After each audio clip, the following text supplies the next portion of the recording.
important to remember and feel grateful. Now, perhaps next to that, I would put something which acknowledges that we're so tricky. We've all got sort of gnarled, weird bits of our personality that are kind of irregular and jagged and don't fit with the demands of others.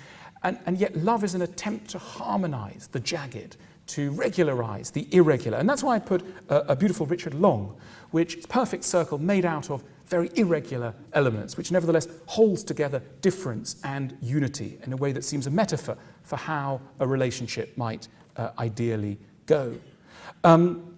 Something else that's really difficult to do in relationships is to remain curious.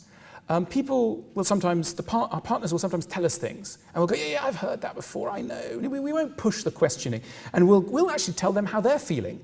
We'll go, oh yeah, I know, that's because of your mother, isn't it? That's your mother doing it, or you're always bringing in your ex at this moment. And the person goes, no, listen to me, listen, don't project. Listen to what I'm actually telling you. And we go, no, do whatever. And at this moment, we should look at a Leonardo, because Leonardo is a master of curiosity. He didn't just imagine or project what the business of a child growing up inside its mother's tummy was going to be like. He went out and found out.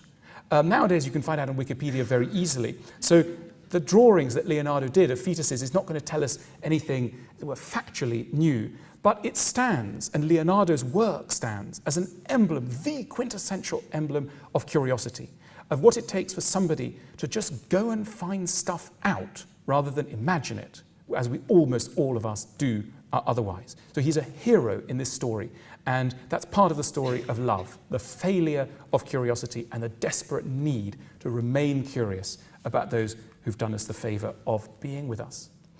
Something else that often goes wrong in relationships is sex. Don't worry, but it's very hard to integrate sex with other stuff. It's just so weird, and so after a while, it doesn't necessarily all hang together. And sensuality and the demands of practical life are often in opposition, and we have a really hard time holding on to that unity. I think the architect, and what I'm talking about applies to art and architecture and design, everything visual.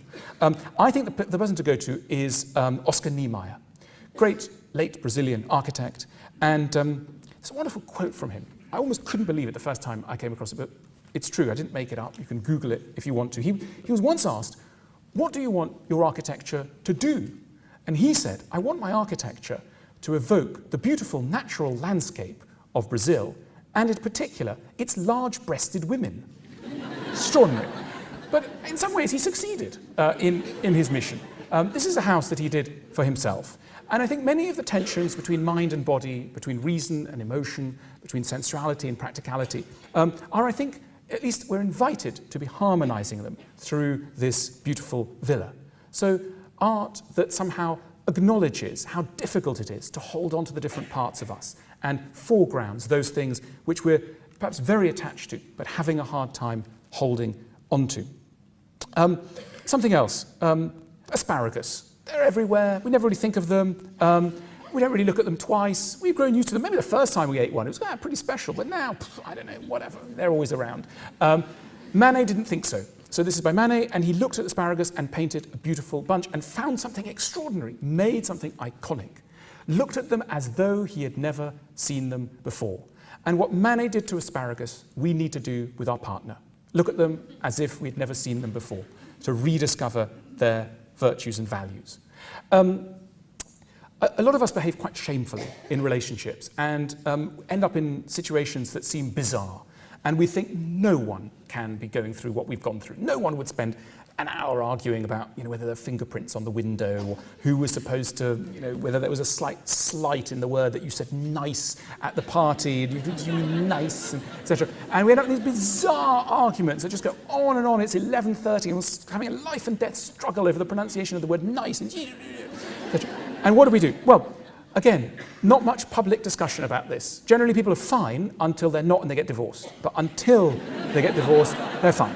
And then they get divorced and they're like, we're really good friends and we're just going to stay together, very friendly for the kids, and we're going to stay friendly, but divorce. So we don't really know what goes on in the relationships of others in their darker moments. Works of art can help to enlighten us about this. This is by Jessica Todd Harper. It's called Agony in the Kitchen. And we've had many agonies